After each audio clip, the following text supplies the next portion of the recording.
And a TGIF, everybody. Welcome into the First Call podcast alongside my partner, Jeff Siegel. I'm Jeremy Plonk. We're going to handicap some stakes races here because that's what we do each and every Friday. For those of you who follow our Tuesday podcast, it's official. We get into topics and opinions there. But, Jeff, this is just about handicapping on Fridays. And we're going to look at 8 races around the world this weekend because it is Saudi Cup Day in Riyadh. So we've got a lot to look at and a lot of ground to cover literally around the globe. I'm surprised there are not more American horses over there, but it's no easy task to get there, and it's expensive to get there. But on the other hand, you're running for purse money that will exceed, in many cases, more than you will run in the entire year, or even more than that if you don't. Lifetime. I mean, 20 million in the big race. Yeah. Yeah. I mean, you can finish fifth and still like winning a $200,000 stake. So we'll see what happens there. But so good racing, obviously, over there to pay attention to. And we've got really good racing at Oaklawn this weekend, although not Saturday, Sunday this week, moving it back a day because of weather.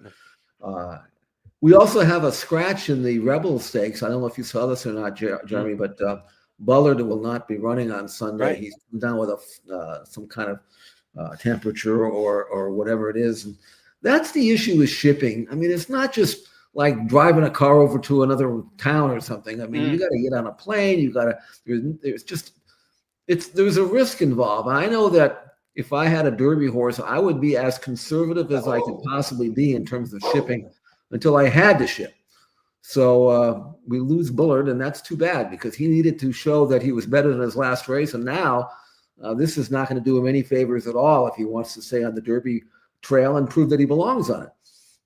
Yeah, my dog Graham was wound up today. He did not like the news about Bullard coming out of there, apparently. So we hit the mute a few times throughout. There's a family of deer in my backyard. So yeah.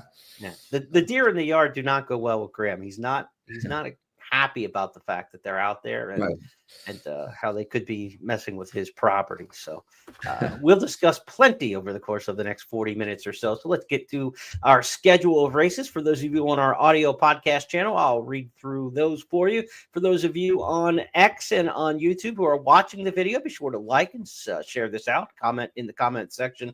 Helps grow the audience. At Laurel Park on Saturday, we'll start things off with the Miracle Wood Stakes. That's on the Federico Tessio and potential Preakness path there for the 3-year-olds. To Turfway we go for the John Battaglia Memorial. Kentucky Derby qualifying points on the line there Saturday night. And also Saturday in the morning U.S. time will be the Saudi Derby. And then just after lunchtime, the Saudi Cup from King Abdulaziz Racetrack in Riyadh. We're also going to get checked in by Michelle Yu, who is covering for the international simulcast audience over in Riyadh this weekend. She filed some reports on social media for First Bet and Express Bet. We'll get a listen in on some of the top players for the Saudi Derby with her report there, so be sure to stick around for that. And then, as Jeff mentioned, postponed a day from Saturday to Sunday is the Laurel Park card that includes the Rebel Stakes, 4 stakes in all. We will handicap the Carousel, the Honeybee, the Razorback, and the Rebel to wrap up that card. Remind you that we've got the $10 money back special on all Kentucky Derby points preps between now and the Lexington Stakes on the doorstep of the first Saturday in May. So you get up to $10 back if your win bet in any Kentucky Derby points prep runs second or third when you bet with First Bet and Express Bet. The Rebel Stakes on Sunday, Saturday night's John Battaglia Memorial are the races this week that have that provision to it.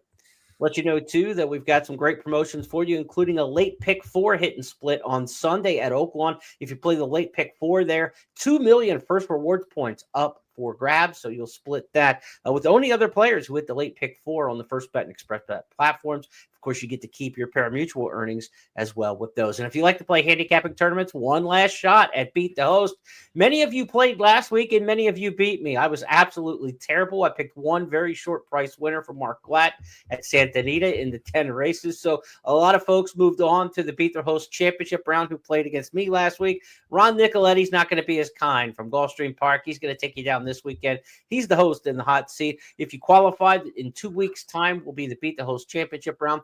And also good luck to the 4 players, Jeff, who are left who could sweep the host all 7 weeks so far of the season, 4 players are alive. I did take down 1 somehow of the 5 who were alive last week, but 4 are alive. That's a $6,500 bonus that they're playing for. So if only one person takes it, it's $6,500. Otherwise, they're splitting it up 4 ways at this point if all 4 get by Ron Nicoletti on Saturday. But Ron's going to take them down. I feel good about that. You ready to get handicapping this week?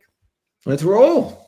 All right, to Laurel Park we go for the Miracle Wood Stakes. The Miracle Wood, named for the 1986 Preakness participant, locally trained and raced horse who ran all the way through, I believe, his 9-year-old season, made 117 starts. Miracle Wood, Jeff, this is a throwback, but he was like when I was in high school. 1985 as a 2-year-old, Miracle Wood ran 13 times as a 2-year-old, made 117 starts in his career. One of those horses who hung around a long time. He wasn't great, but he was pretty decent over the course of much of his career, and ended up as a claimer at the end as the gelding finished up his career. Studley Do Right is the 8-5 morning line favorite for this Miracle Wood Stakes, but he's going to scratch, reportedly from the Maryland Jockey Club notes. They say that trainer Jerry Robb is going to scratch Studley Do Right because he's cross-entered Saturday night in the John Battaglia Memorial. So he's 8-5 in this spot. He's going to scratch, go try the synthetic for the first time in the John Battaglia, where he's 8-1 in the morning line. So that's going to leave us a field of 5. Rob does have all the hard ways in here as a plan B. But who did you take here in the Laurel feature Saturday? Well, I took a fresh face here. His name is Pay Billy. Mm-hmm. Some of these have been running against each other, and a couple coming out of the spectacular bid. But here's a horse by Improbable, and he's a horse that I think maybe had his form a little bit darkened a little bit by some circumstance that wasn't his fault. First time he ran on a sloppy track at Delaware sprinting. Then he ran long on the grass at Delaware. And then he ran 2 turns in a maiden race at Laurel. And those 3 races were not good. But then his last 2, he got back to being normal. He ran 6 furlongs on the dirt, dry dirt, fast dirt, 1 mile on dry dirt, and he won them both. And he did it with good numbers. In fact, his most recent was a good allowance win with an 80 buyer number. He did that on the lead, but he also won his first start stalking, so he doesn't need the lead. I thought he, was okay in his last race, and yeah, he's moving up in class, but on numbers, he's the fastest in the race. He's also 6-1 in the morning line, so I don't seem to feel that Bay Billy is outclassed in any way. I think he right back and win his 3rd in a row. With the scratch of the morning line favorite, everybody's price are going to come down. But if they kind of line up sequentially like the morning line, then you're still going to get decent value on Pay Billy, who won't be among the favorites. He was the favorite last out in an allowance company, and here's that win you were talking about. They race along to the top of the stretch in their mile run. Pay Billy staying on. Pay Billy is that leader from Bjorn on the outside. All the hard ways saving ground and trying to kick with the final quarter of a mile. Into the stretch now. All the hard ways driven on the inside, but Pay Billy's determined. Pay Billy's got the lead again, 3 parts of a length. Turning back all the hard ways for the moment, and Pay Billy's going to pay off, opening up in the final furlong, 3 almost 4 lengths. Pay Billy and Raul Mena with a 16th left to go, and there they go. Pay Billy on the way to the winner's circle and a solid score. Jeff, you're taking one of my favorite handicapping angles, whether it's this race or just any race in general. When you can't separate the field in a return matchup, 3 of these horses came out of the spectacular bid where they were within a half a length. Go with a fresh face, right? I mean, instead of trying to split hairs between horses that you can't make sense of a previous race, look to the fresh face. And I think that works whether you're talking claimers or you're talking a stakes race like this. So Pay Billy, the fresh face in here. But again, Sacred Thunder, Barbadian Runner, Crab Daddy, all within a half length last time out in the spectacular bid. One note I want to make about the Miracle Wood, these are the 3-year-olds in Maryland. To me, clearly the best 3-year-old in Maryland is a horse named One Man Team, who won the Heft Stakes impressively for Brittany Russell. He's still working. He's on the workout tab, just not running in these local Maryland races since winning the Heft. Kind of makes me feel like he might be going to the new Virginia Derby coming up in a couple weeks at Colonial Downs. It would make a lot of sense for a horse like that. So look forward to seeing One Man Team going for Brittany Russell soon, because to me, that's the best 3-year-old in Maryland right now, not a part of the Miracle Wood. That'll be the final 1-turn prep in the local Preakness Path in Maryland. They'll go 2 turns in the private terms in the Federico Tessio coming up in March and April. Let's turn our attention now from Maryland to Kentucky as we go to Turfway Park on Saturday night for the John Battaglia Memorial, named for the late general manager of Latonia Racetrack that later became Turfway Park. Of course, the father of famed track announcer and NBC sports commentator Mike Battaglia.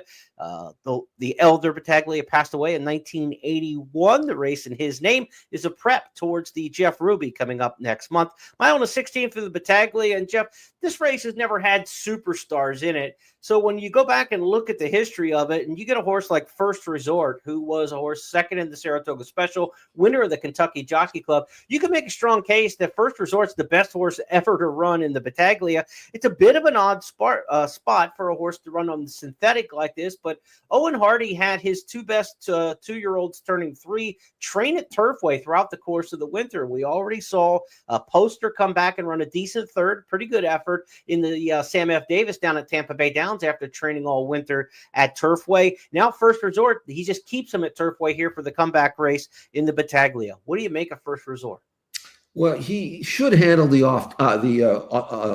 all-weather. You don't know that. He's never run on it, but he's run on mud. He won doing that. He's won on fast at Saratoga. He ran well doing that. Didn't run badly on grass.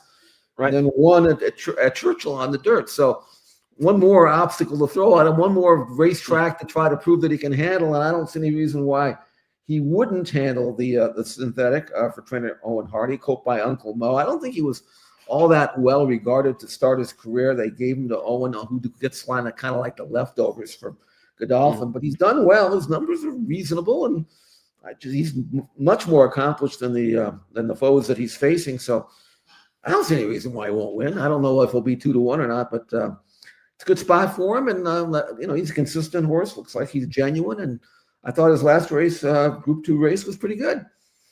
Not just winning at Turfway, he was training at Turfway prior to winning the Kentucky Jockey Club at Churchill. So this is their approach to train on the synthetic with these runners that Owen's got for Godolphin. First Resort looked really good the last time we've seen him. The morning, though, has been a little bit spotty. Some the bad weather, some who knows if it's the horse. But when you look at the workout tab, December 16th, December 27th, January 26th, the full month, February 3rd, February 10th. He's had 3 works in succession. You like to see 6 works on the comeback like this for a lot of horses. So he's going to be a short horse. He's not going to be near his best. He'll be better next time and probably the time after that. But will he be good enough to win off of, his B game? That's the question. His A game last year as a 2-year-old looked pretty good in the Kentucky Jockey Club. First Resort at the quarter pole, heads for home in front. Dapper Moon is back into second. Tistastic in behind with Redacted. Jonathan's Way switched outside, and here comes Jonathan's Way. He's running up into second with a furlong to go. First Resort, though, got the jump, and it's clear by 5 with a 16th to go. Jonathan's Way runs out of racetrack. First Resort bounding home, wins it by 3. Jonathan. Visually, I like him, Jeff. He gets down, he stretches out, he moves nicely. That was a good-looking win there. He should handle his business here. Another reason I like him is Luis Saez comes up from Florida to ride. This is the 175 grander at Turfway, where it's going to be cold as hell. Saez doesn't need to come up to ride this race. They could have found, leading rider in the room, Machado, somebody like that, to go ahead and take the mount on this horse. Tells me they think they might have a Derby horse here. And when you win the Kentucky Jockey Club, obviously that's part of it. But Saez coming up to me shows some commitment here. It's not just a giveaway race. Well, the other thing is he did win his debut, so he can run well fresh, and maybe he's the kind of colt that doesn't need to be honed on. You mentioned the brief work tab, but he may not need much more than that, and I don't know whether they'd be running him in this race. If they didn't think he was right, there's no reason to, so I'm going to assume that he's okay, and if he's okay, he's probably going to win. Yeah. I just think he's going to get stronger as we go, and most horses do come in first off the layoff like that. Baby Maxton here comes off a win in the Leonidas Stakes. Note that the runner-up in that race, Chunk of Gold, came back and ran a surprisingly good second last week in the Risen Star Stakes down at Fairgrounds. So Baby Max coming out of a good race probably represents the locals. Maximum Promise in there as well, one to watch, coming off a race where he got beat 2.5 lengths in the Lecomte at Fairgrounds behind Disco Time and Built. Built, of course, came back and ran third last week in the Risen Star. Maximum Promise, tough post for the Kenny McPeak trainee. But I know you like that one's win at Ellis Park back last summer, and you gave him a look there in the Lecomte. Tough spot for him, but Machado, you got the top rider around at Fairground or at Turfway. He'll have to try to work out a trip from out there. Yeah, it's interesting here. Again, a lot of 3-year-olds, different periods of their career and developing, and some come to hand quicker, some don't make any progress at all. A lot of them don't, actually. But we'll see who steps forward in this race.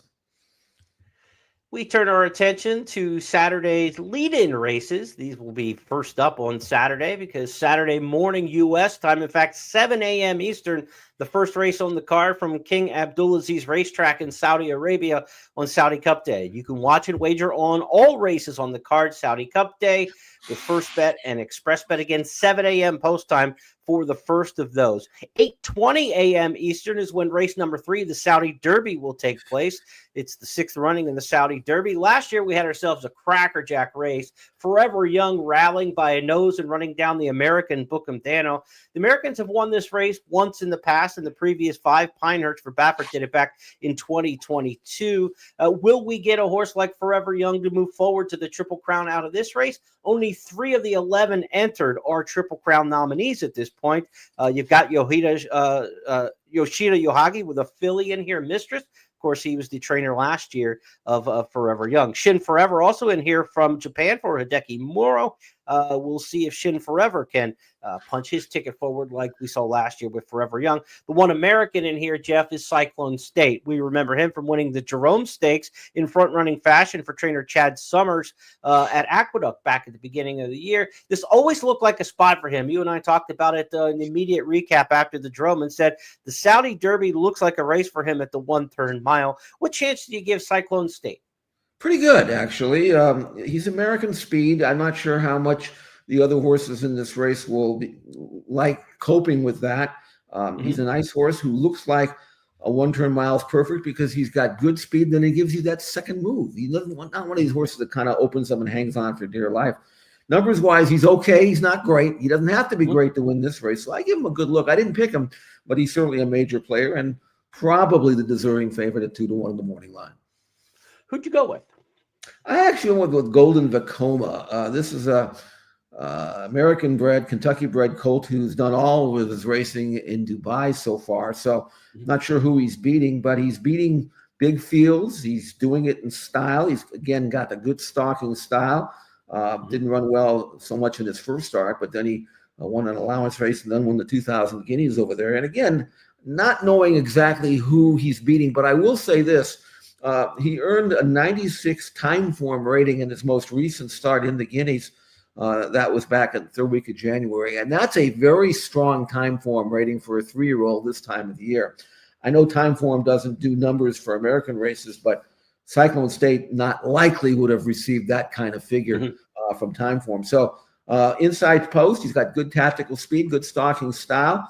I have a hunch that Golden Vacoma is going to run at least as well, if not better, than he did last time. And last time was really, really good in Dubai. Feel these up front might stop. It's Rafid, the leader in the 2,000 guineas. Gets to high season. Awab runs on here along with Golden Vacoma. Heart of Honor coming from a long way back, but picking up good ground with Midnight Thunder and Royal Favour. Golden Vacoma, the leader. It's up in front there by 3 lengths. Running on now, Heart of Honor. Pegging back the margin quickly now. It's Golden Vacoma. Needs the line. Heart of Honor tries very, very hard, but Golden Vacoma's done it again. Wins the 2,000 guineas by 2 lengths. Heart of Honor Brave in second.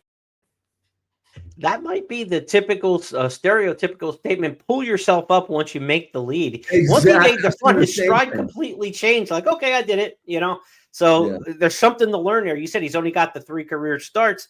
Golden Vacoma has some ceiling there. He absolutely pulled himself up as soon as he made the lead. Let's go back to Cyclone State for just a moment. I want to talk about him as Michelle Yu, as we mentioned earlier at the top of the podcast, is in Saudi Arabia with the international broadcast team. She's been interviewing some connections there for social media for First Bet and Express Bet.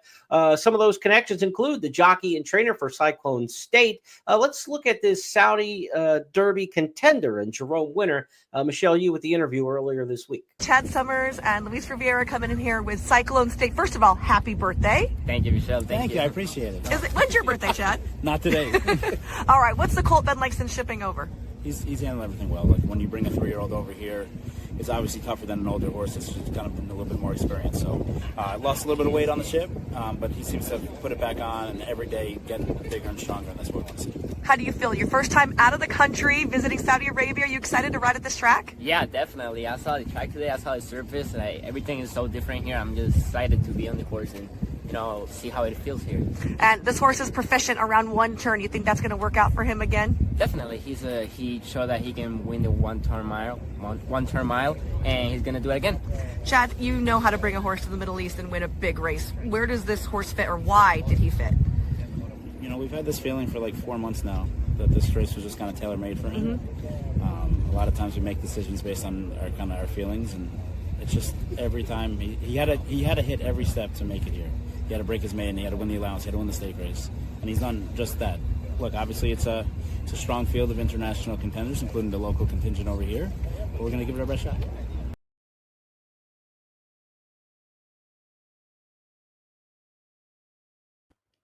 And again, you get bet 100. You get $10 back on the Saudi Arabia card on Saturday with First Bet and Express Bet. So be sure to take advantage of that. Cyclone State, one of 3 Triple Crown nominees in the Saudi Derby, along with Shin Forever and Mistress. The 2 fillies are the Colt and the filly from Japan. Another Japanese filly, not Triple Crown nominated, Myriad Love, is going to compete for favoritism in here. She's 5-2 in the morning line.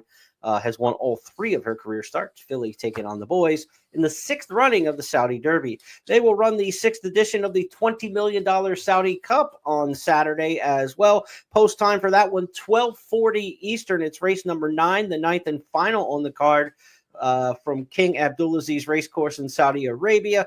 We've run this race 5 times in the past. The Americans have 2 wins. Last year, it was Senor Buscador. Back in the original, it was Maximum Security winning, being disqualified subsequently, and Midnight Bisou being promoted to the winner. So the Americans have a 2-win edge over the rest of the world. Saudi Arabia, the UK, and Japan, each with 1 win apiece in this race. The only American to talk about in the Saudi Cup, Jeff, is Rattle and Roll, Kenny McPeak's winner of the Clark Handicap. He went last time over to Saudi Arabia, January 25th, got a local stakes win over the track in handy fashion, winning by almost 5 under Joel Rosario. He's back. He's probably not the A contender for this race. Obviously, a horse who in the U.S. is a grade 2, grade 3 kind of runner, but Rattle and Roll did win a grade 1 back at Keeneland when he was a 2-year-old. What do you make of the worldwide competition that he's going to face in here? Obviously, some names we're very familiar with from Japan, and one who, Romantic Warrior from Hong Kong, is one of the most renowned horses in the world, but not known to a lot of American racing fans. He is not that well known until you look at his PPs and they say, wait a minute, that's a pretty good horse. 18 wins from 23 career starts with 3 seconds. So thoroughly genuine, consistent. And again, I'm going to bring in the time form ratings because that's worldwide, and they have a pretty good idea of how to compare these horses better than I do. But he's been earning consistently last 3 races 127 time form ratings. And I know that is absolutely world-class numbers. I mean, there's no way a horse like Rattle and Roll would be getting any kind of number like that time form. So now the question is, can he adapt to dirt? I don't know. They must think, they being his connections, must think that he can and will. So I'll go with their thought on the matter. Of course, they're not always right. We know that. We saw that on Breeders' Cup Day. Sometimes you take a shot and you're wrong. But Romantic Warrior is coming off, obviously, a series of wins. I don't think he's lost a race since October of 2023. So he wins, and he's proven at the distance. It's a good distance for him. Got good style. Now it's just a matter of whether he handles the dirt. And if he does, he'll absolutely outclass his field. Although, Forever Young, you never take him lightly. You can't. No, he's that good as well. It'll be interesting to see how he matches up with Romantic Warrior, much more so for me than in Rattle and Roll. Obviously Forever Young, well-traveled. We saw him over here for the Derby, for the Breeders' Cup. He was here in Saudi Arabia to win the Saudi Derby last year, went to Maidan to win the UAE Derby. Very well-traveled horse. But Romantic Warrior is as well. You know, we talk about him being a legend from Hong Kong, but he's not just fixed to Hong Kong racing. He began his career in Ireland. I mean, he won the Cox Plate in Australia. That's as big as it gets. He's gone to Maidan, and he won the Jebel Hatta most recently. We're going to take a look at that race in just a moment. He has traveled, and he's been successful. But again, those were all races on the grass. How will he handle the dirt? We're about to find out. His damn sire Street Cry gives him some dirt on the pedigree. It's not like he's without any pedigree for the dirt whatsoever. So Romantic Warrior, as good as he was last time, we'll see if he just keeps rolling on the road. He won this one, the Jebel Hatta, on the road in Dubai. Much measured time. He's out by 10 lengths as they start to swing the bend here.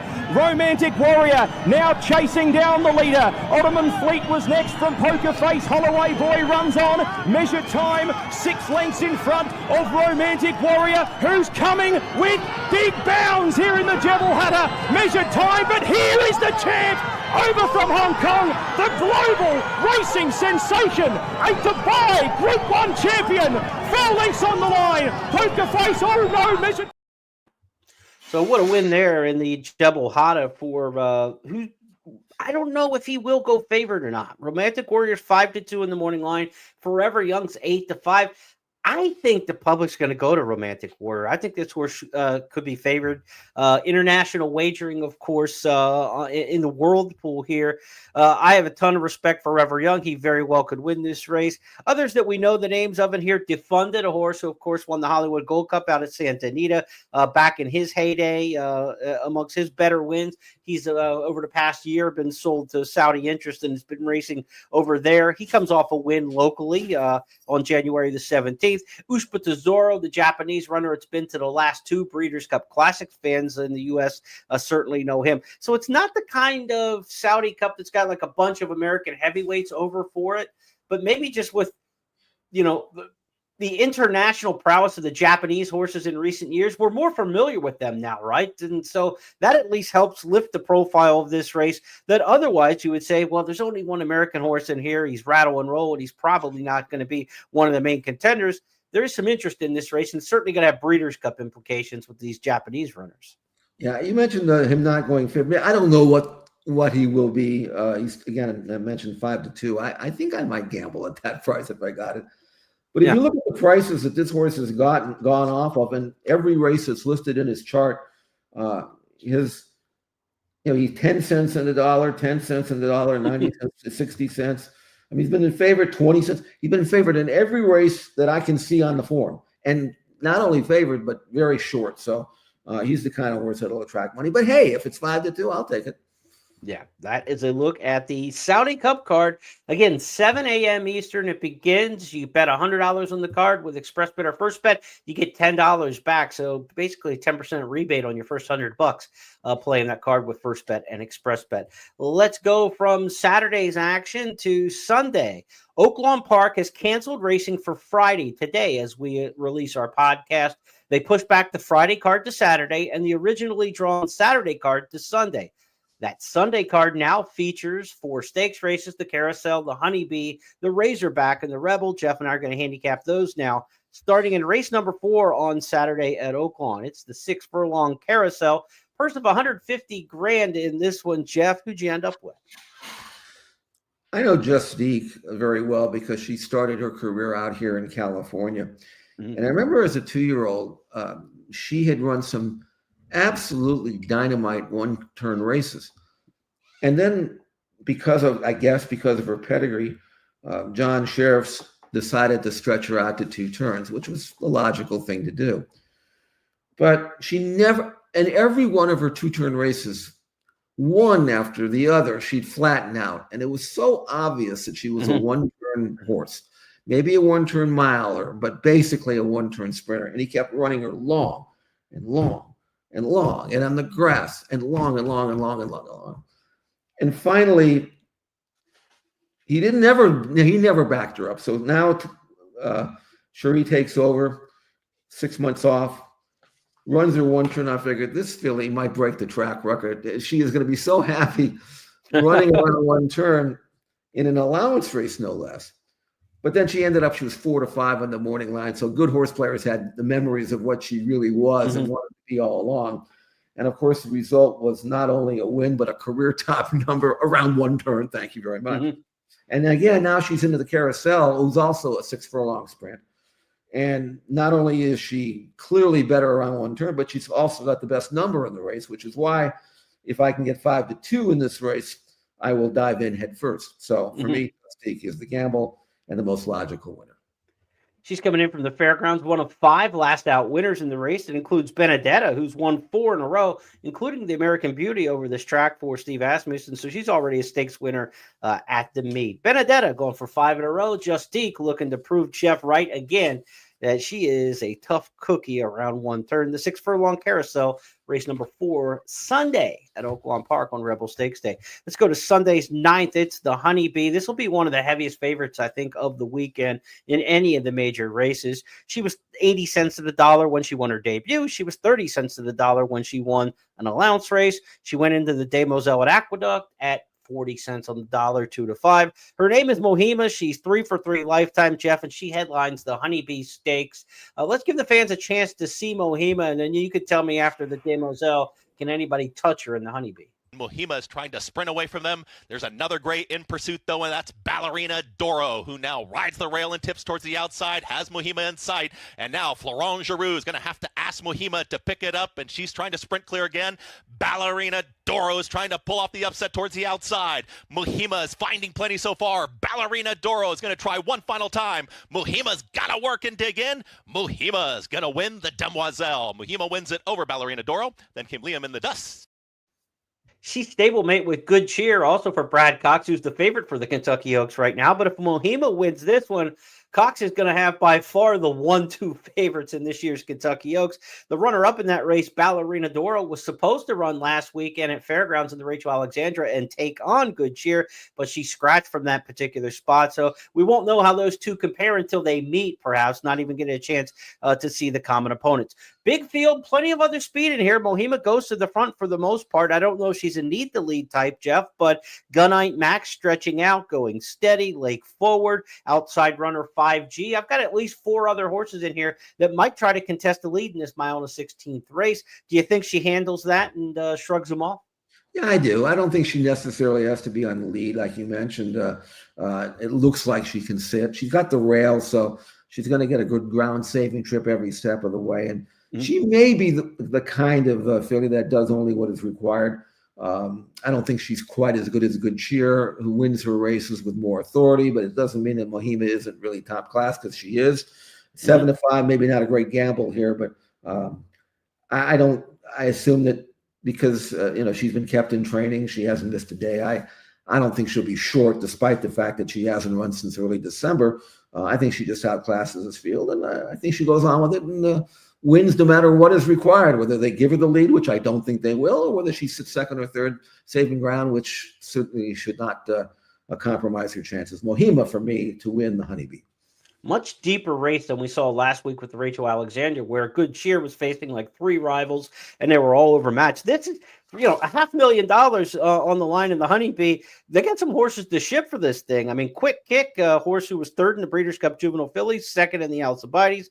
Oaklawn local, Take Charge Milady, already won the Martha Washington Stakes at the meet. But then you look forward for Michael McCarthy coming in after winning the Santa Ynez out at Santa Anita. And you got a horse who won the Cash Run Stakes down at Gulfstream Park for George Weaver in 5G. So you got him coming from Gulfstream, Santa Anita, all around to take on Mohima in here. This is a good spot. And I think we're going to have a much better feel of the 3-year-old filly division after this race. It's just a prep for the fantasy, which will come up on Arkansas Derby Day. But this is going to start to separate some on the Oaks Trail. We know how good Cheer is, but who else might be part of the mix? We're going to know a little bit about these horses after the Honeybee. This is a good race. It is. Most of these, though, are 12 to 15 points slower on the buyer numbers than Mohima. So they're going to have to really improve, or she's going to have to come back to them. And they may improve, but I don't think Mohima is going to regress. She's spot on, I think. Yeah, I agree with that. Let's go to the Razorback, race number 10 on the card Sunday at Oaklawn Park. Prep for the Oaklawn Handicap. Mile and a 16th the distance here. I made this the express bet race of the week. 14 runners in here, and I don't think there's a total standout. I think there's a lot of different horses you can make a case for. I picked Banishing in here, a horse who's coming out of sprint, stretching out sprint the route. He's been absolutely on fire since coming to David Jacobson's barn. Huge numbers. I'm not a buyer speed figure person, but 103 and 100 in the last two, going 6 furlongs. He's able to lure Flavian Pratt. Speed from the inside. We take away a lot of the variables in what I think is a tough and very competitive race. So I'm going to just go with Banishing in here. That's my top choice, Jeff. But I'm trying to eliminate a lot of the question marks by just going with good sprint speed drawn inside with Pratt. I mean, it's a good angle, and I hear you. I mean, but Banishing normally would be a horse I would be all over on. I love the pattern and everything. He checks every box as far as I'm concerned. But I stuck with Skinner for a couple of reasons. Number one, I always pick Skinner. I'm not going to change that. But more than that, I really felt he was going to improve with the change in Barnes, the stable. He'd been stable out here in California with John Sheriff's. Cherise got him now, and I thought he was going to win the Louisiana. And I'm going to give him an excuse only because he got beat over a sloppy track that I'm not thoroughly convinced he liked. Now, I don't know what the weather is going to be like. I mean, I hope that he gets fast ground. If he does, I'm really going to like him. If not, maybe not so much. But he is 6-1 in the morning line. I think if he can get fast ground, I think he's going to be tough. His Del Mar win in the Native Diver prior to being shipped was good. You know how much how high I was with him as a 3-year-old, right? But I think under these this shed row and under this trainer, I think you're going to see Skinner as a son of Curlin really develop as a 5-year-old, and I hope he has no excuses. I want to see what he can be on his best day under great conditions that he should have, and if he can get them, then I think he'll run the career top, and maybe that's good enough to win.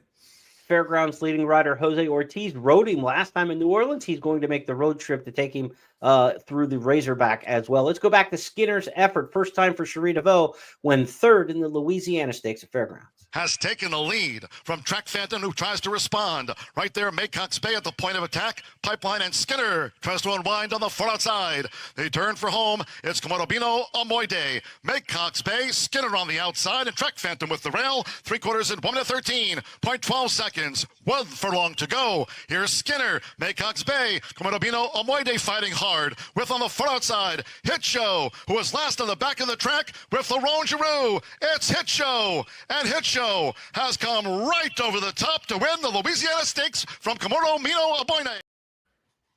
We'll see. Hopefully get faster conditions for Skinner.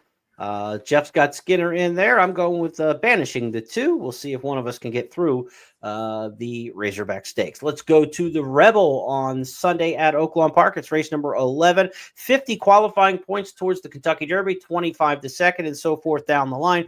$1.25 million on the line for this mile and a 16th race. The richest Kentucky Derby prep run on American soil so far this year, and they got a big field in here, but it will be one short. Bullard, as you mentioned earlier at the top of the podcast, has scratched, came down with a fever, something sickness, according to West Point Thoroughbreds, one part of the ownership group here. So there will be no Bullard in this particular spot, Jeff, but we have the winners of the Southwest, which is Speed King. We have the winner of the Smarty Jones, which is Cole Battle. So this is the third leg of the Arkansas Derby series. The 2 previous winners are in this spot. Kind of interesting note about this, though, is those 2 races typically don't produce the Rebel winner. It's been since 2012 that I believe the Southwest has had the winner, in 2013 since the Smarty Jones, or flip-flop one or the other. It's been over a decade since either one of the first 2 leg winners has repeated in the Rebel. I think that's because this race is where the shippers really start to come into Oaklawn. The Southwest may get one shipper. The Smarty Jones is mostly locals. Now when you get to the Rebel, and as they've increased the purse over the years to $1.25 million, you're starting to get had some really nice horses come in for this one. We had the 2 California shippers, Bullard and also Matticat Road. So you had McCarthy and Baffert coming in, classic winning trainers. Bullard will scratch. We do have Matticat Road in this race. Tistastic comes back from the Southwest as a horse I think's got a little bit of a shot in here to take a look at. And that Southwest Stakes, Jeff, is kind of where you start the handicap here because there was so much going on in that, right? I mean, remember the start was so bad for Sandman. There was trouble in the stretch. There was trouble to the first turn. That was a race where it was the horse on the lead, Speed King, who kind of avoided all of that, right? He was far outside at the gate. He went to the front and he never turned back. But can Speed King repeat and get that lucky again with the trip, or is he that good? Well, he's pretty good, but I think Sandman was the best in that race. And a couple of things I like about Sandman, and I think he'll prove it coming out of that race as being the best horse that is coming out of that race, is the fact that he overcame that horrible start, which we'll see in a second, and was coming fastest of all at the end of Relentless. He didn't hang. He kept coming. Finished second, beaten only a length, earned a career top buyer number in the process. So it wasn't like he finished second in a lowly rated race with trouble, because that's the biggest trap I think horse players fall into. They see trouble, and then they automatically assume that, oh, he would have won. And well, maybe he would have won, but is he any good? But I thought this was a good race for him. He's made a forward move on buyers in every race he's run in his career, all 6 of them. So I think he continues to get better, and certainly if he doesn't self-destruct, which is what he did in the Southwest, then he can certainly win this race. He's 4-1 on the morning line, although I don't think he will be that price because of the scratching of Bullard, who I was not high on in this race at all. I kind of wish from a gambler standpoint that he was in the race, but without him in it, everybody's going to drop a little bit. But I like Sandman, good post. If he doesn't make any mistakes along the way, I think he's going to verify that effort in the Southwest and then become a major player on the Derby Trail. Let's take a look back at that race, give you an extended look from the gate and then through the stretch. Matt Ditterman with a very detailed call. We talk about this on our Tuesday podcast, but let's take a look at this race with Matt's call because he kind of really spells out how the race was won. And Leroff in the Southwest, and a terrible beginning for Sandman. He stumbled badly at the break, and Sandman is well out of it early. That's going to cost him.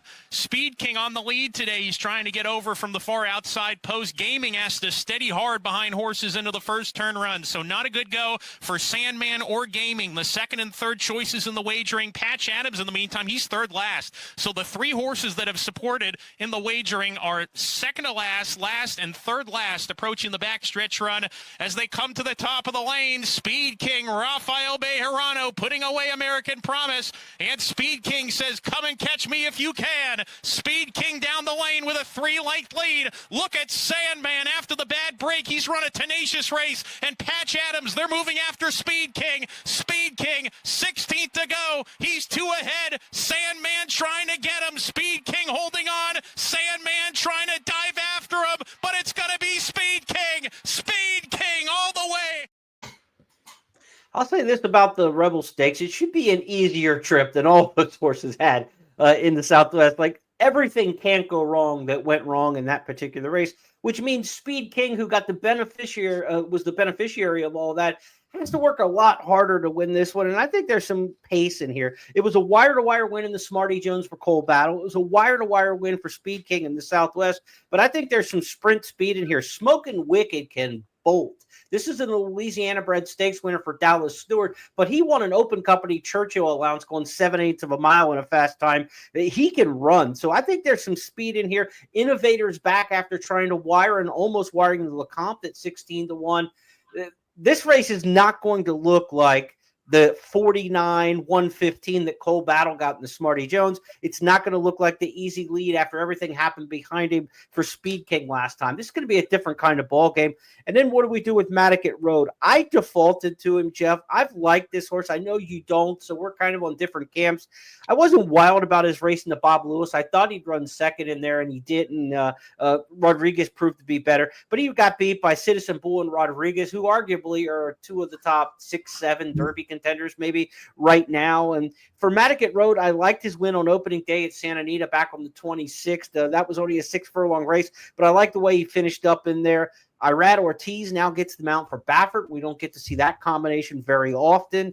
I ended up going to Matticat Road in here, 117 pounds, a mile and a 16th. This is a really easy prep in terms of preps, unless you get cooked up on the pace. I mean, this is kind of what you're looking for, an intermediate distance at a light weight. This seems to be like a spot where a horse can step up and win. I'm going to give Matticat Road the shot. I wanted to like him, honestly, but there are a couple of negatives that I have noticed since that favorable impression he made in his debut. Mm-hmm. First of all, he finished second in the stakes, which tells you that Bob Baffert liked him a lot in his debut. But Bullard maybe isn't what I thought he was going to be. Then he comes back and wins a maiden race at odds on. And he's life and death to beat Father Ted, who came back out of that race and was unplaced in a maiden race. And Sabbath did win, but wasn't impressive. And then he comes back and runs third in a 5-runner field, had a good trip, had the rail, had a good stalking trip, was asked to run in the top of the stretch. And all right, so he's not Citizen Bull, he's not Rodriguez, but he wasn't, and he never really looked like he was going anywhere. So I just don't know. And then his last work was a Bullet work, but I didn't think it was that great. Yeah. So, I mean, I wanted to like him. I really did. And maybe I'm overhyping Sandman. Maybe he's a horse who had trouble, and the trouble made him look better than he is. That's possible. But I wanted not to like Sandman. I'm kind of like the other way around. Like we're kind of like completely reversed in this race. But as I went back and I dug in to a little bit, pulled up the Briss past performances on this race, because I love the Briss late pace figures, because I'm saying, look, this race has pace. So who's going to really finish in here? The number wasn't that good on the back end of the Southwest, but the race 2 starts back for Sandman. He got 104 in that allowance race, which would blow the doors off these horses late. It's actually the allowance race. If he runs back to that allowance race, Sandman's going to be tough. So I ended up putting him third in here because I think he's going to be an underlay, but certainly the horse I like, Matticat Road's probably going to be an underlay because it's Baffert and Irad. Just a tough gambling race. The really interesting Bob Newmeyer Shishi horse, if you will, in this race for me is Tistastic. I just kind of got a feeling this is going to be a horse who ends up in the Kentucky Derby. He may not, he's like a looking at Lee for Asmussen, who ran second in the Derby several years back. He's a Tiz the Law who just kind of gets better and better and better and better. And he was just okay when he ran third in the Southwest Stakes. He did close a lot of ground. But in the bike that day, Keith Asmussen, the jockey, he was riding the hair off of him 3 furlongs out and going nowhere. You would have thought the horse was going to end up running 9th. He ended up kind of plugging along and ended up third in there, just behind Sandman. When he ran against Sandman back in the Street Sense Stakes, he beat him by a neck back last year, going a mile and a 16th. So he kind of fits. He's not far off the Sandman, and he's going to be 15-1 in here, maybe. You get Jose Ortiz. So Tistastic might actually be the gamble in this race. I picked Matticat Road. I'm scared to death of Sandman. Sandman's one thing or the other. He's either way overhyped off that trouble last time, or that race 2 starts back is indicative of how good he might be. So I don't know which side of the fence to ride on him, but I kind of think Sandman's going to be the favorite in this race. Yeah, I wouldn't surprise me. And I just hope that he runs as well as I think he's going to run, because if he doesn't run well, then that Southwest is going to look awfully bad and awfully weak if he does. Yeah. Well, because he ran the best race in that race. So we'll see. That's what these preps are all about. Live and learn. Change. Yeah, sometimes they just look like stone cold coronations, and then other times it's like we've got a lot to learn, and this is the kind of race where we've got a lot to learn in this year's Rebel Stakes. So that's a look at the Triple Crown prep at Oaklawn on Saturday. Again, remember, $10 money back special with all the Kentucky Derby points preps with First Bet and Express Bet. So if you bet a win play in the Battaglia on Saturday or the Rebel on Sunday, you get up to $10 back into your account if that win bet finishes second or third in any of those prep races. So be sure to check that out. That's going to wrap up our handicapping for the weekend. The Kentucky Derby Trail really warming up. Now, a week from now, we're going to really get hot with the Fountain of Youth, the San Felipe, and the Gotham. So I can't wait for that San Felipe in your backyard, Jeff, because to me, the top 3-year-olds in the country right now are Journalism and Barnes for Michael McCarthy and for Bob Baffert. They're both expected in the San Felipe. To me, it's the race of the year, early in the year, mid-season, I guess, on the Triple Crown Trail, but can't wait for that San Felipe. Fingers crossed everybody gets there. Yeah, that'd be great. We'll find out a lot. And I'm on agreeing with you. Maybe I'm a California honk. I know you're not. So no, and I'm taking Baffert, and you're cold on a horse, which we've completely. It's like we're like Eddie Murphy and Dan Aykroyd. We're trading places this week, I guess. Exactly. I'm taking Madigan Road, and you're going with Cassie. So I can tell you this: if Madigan Road wins, it'll make me like the California horses even more than I do. Yeah. So because I know he's not quite in the same league as the horses that we like there. Yeah, and that's kind of some of the measuring. Some of these horses going on the road. Some of the Oaks fillies are going on the road there to the Honeybee, and some for the Derby Trail as well to the Rebel Stakes at Oaklawn. That wraps things up. Jeff and I will be back on Tuesday for the It's Official podcast, where we take on 5 hot topics in racing. A lot of times, big stakes recaps, our Goosebump Award, who got Jeff out of his chair and all excited this weekend.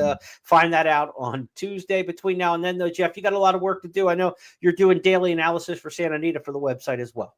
Yeah, we're doing that morning line for Santa Anita. So as soon as I'm finished with you, Jeremy, I jump into my put my next hat on and jump in the next chair and continue on. But it's good. It's a fun time of the year. It really is. High quality racing around the country, and in this case, around the world. So it'll be fun.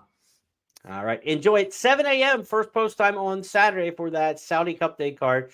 Bet it with First Bet and Express Bet. Have a great weekend, everybody.